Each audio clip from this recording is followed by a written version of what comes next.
coconut cream, there's coconut milk, evaporated milk, clove, star anise, and cinnamon sticks. This is what a Puerto Rican household starts smelling like during the holiday season.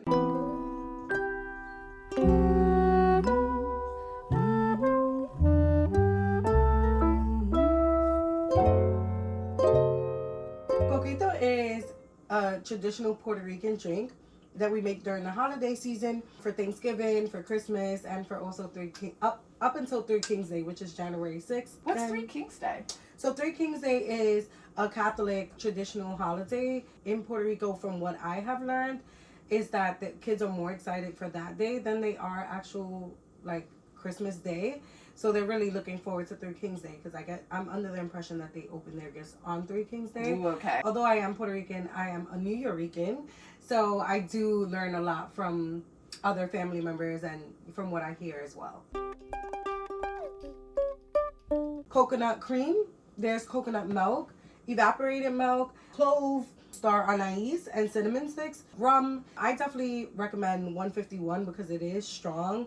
And you want to typically have a strong base alcohol in there. That way it is meant to be just like a little dessert drink. I want to say everyone does have like a slight twist to their recipe that they've learned from their grandmother or a recipe that has been traditionally passed down to them. So everyone will have their little nicks and knacks that are slightly different, but majority will have like the same base recipes, yes. I want to say there's different ways to make it for every culture. I did hear someone who I did give a sample to tell me that in his country they make something similar, but it's called something else. So I do want to say I have run across like similar items. So when someone's like, oh hey, in my country we have this, I'm like, oh, okay, cool, like it all makes sense. But I do hear that there's a Dominican recipe called ponche, which does get egg in it. So that just goes to show that there's like different ways to make it for different cultures, and I'm sure they all have different names to it. That's what we like at Modo di Bere. Yeah. All right, well, let's make some coquito. Perfect. Let's do it. Okay. I'm gonna go ahead and take a cup worth of water. So we're gonna go ahead and turn on the stove top. Perfect. So we're gonna go ahead and just put a few cinnamon sticks in there.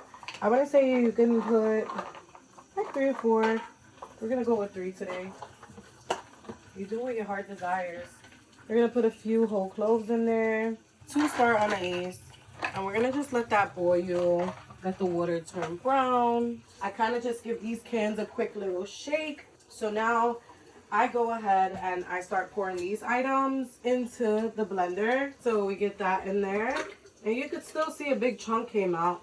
But all of this loosened up from letting that warm water just run over the can. I suggest you go with Coco Lopez, simply just because I feel like the taste is the consistent taste that we're looking for. We're going to go with some coconut milk. Typically, I go with Goya.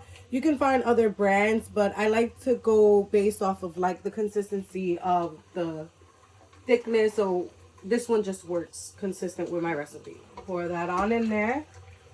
Had you not run that warm water over it, this would be a lot chunkier. That's why I like to do that little step.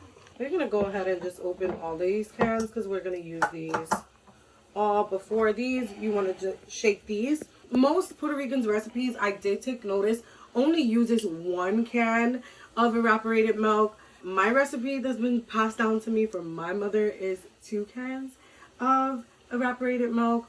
But I have absolutely no complaints about my recipe, so we're going to stick to what mom taught me. I don't care about the brand for the carnation milk. Anyone pretty much works. I was just fighting with this just now and it was winning, so I'm showing it who's boss. This is doing its thing. We're just going to give it a quick little swirl. You'll see that the water starts getting brown. It just starts getting color to it, which is exactly what we want. I actually tend to turn this down a little bit. I did want it to boil and start browning a bit. With this pot, it is a little hard to tell that the water is starting to get brown. Let's show you but I'll put it to a low. Kind of just let that do its thing while I start to blend up the other ingredients inside of the blender. Can you smell the spices? You could start smelling it. Like the aroma should start smelling your whole house. This is what a Puerto Rican household starts smelling like during the holiday season. If you're not smelling pasteles and coquito being prepared, you're not in the right Puerto Rican household. Like I said, I like to add the alcohol to this blend simply because my theory is that the alcohol is helping all of these ingredients break up. This is the part where it gets a little tricky for people, right? I am going to use 2 cups of alcohol. You use what your heart desires. I have always been taught that it is meant to be made strong. So we used to use Bacardi 151, but because Bacardi no longer makes 151, we have Donko, which is also a Puerto Rican based rum, which is 151. So it is stronger in proof, which means that you shouldn't have to consume as much. It's supposed to be meant to be a dessert drink. We're going to add that 2 cups. Are we generous amounts? Alright. So 2 cups right into the blender. Perfect. Oh, that's gonna be fun. As far as condensed milk goes, I'm not picky about the brands either. This one is fantastic, but any brand should work. We're gonna pour this goodness in. How many bottles of Coquito are you making and giving away over the holidays? Honestly, if I do not make for the holidays, my friends and family will hunt me down. So this year I did not intend on making, but they weren't having that at all. They will find me. So we're gonna just pour a little bit of this in there. You see, we're not working with that much space left in there, so we're gonna just pour some of that in. So now in here we're gonna add some cinnamon. Clearly I don't measure. I'm measuring with my heart. You add as much as you want, but you want to have more cinnamon than nutmeg. Nutmeg, you're going to use a pinch of. Vanilla extract, you're also going to use a pinch of. The cinnamon, you could kind of go crazy with if you want. Vanilla extract, we're kind of just going to do a little pinch there. Nothing too crazy. We don't want that flavor to overpower everything else. And then for nutmeg, we're going to just do like, I want to say like 3 or 4 dashes of that. We're going to blend this up. We actually forgot to plug it in, so. Oh, yeah. Let me help you with that. 1 second, guys. We're gonna blend this up here. We got all our spices in there. So I'm gonna just give that a quick little stir.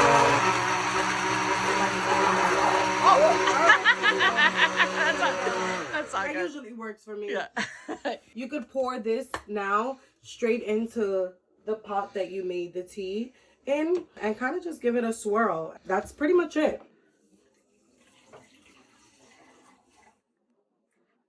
I'm gonna go ahead and pour that in. Just make sure we have all the ingredients in there.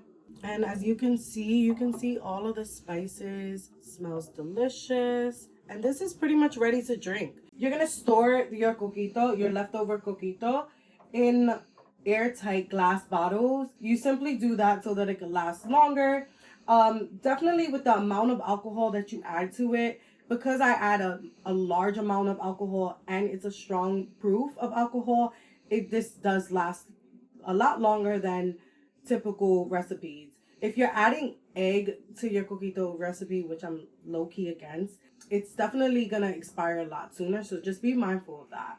So my recipe has no egg in it, which does make it last a lot longer. You're definitely gonna just put it in an airtight glass bottle and you're gonna refrigerate it until you're ready to drink it. And when you're actually ready to drink it, you basically, if you're having family over, you want to take it out of the fridge and kind of just let it sit at the dinner table so that it like kind of just loosens up a bit. But it is gonna be thick while it's refrigerated. So definitely make sure that you're shaking it, like shake it very well before serving, for sure. But as you can see, it's very loose right now.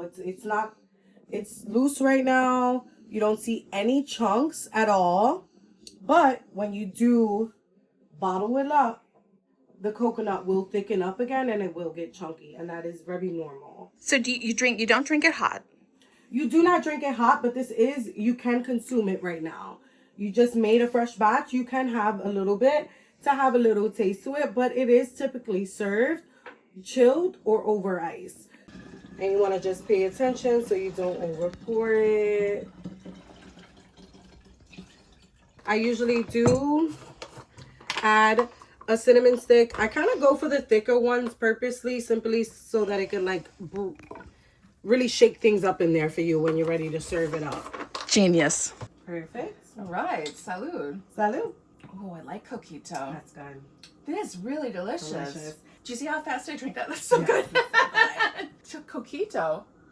Oh my God, thank you so much for coming and teaching me about this. I'm so glad. This was such a good time. All right, guys. So make yourself some coquito for Three Kings Day or whenever you feel like it. Right. Using Crystal's amazing recipe. Thank you so much. Yes. Yeah, I'm so glad. Great. Thank you for having me. Oh, thank you for coming This was such over. a good time. So when I'm not making coquito, me and my fiance do actually have an event rental business where we rent out chairs, tables, tents. We have cotton candy machine, popcorn machine.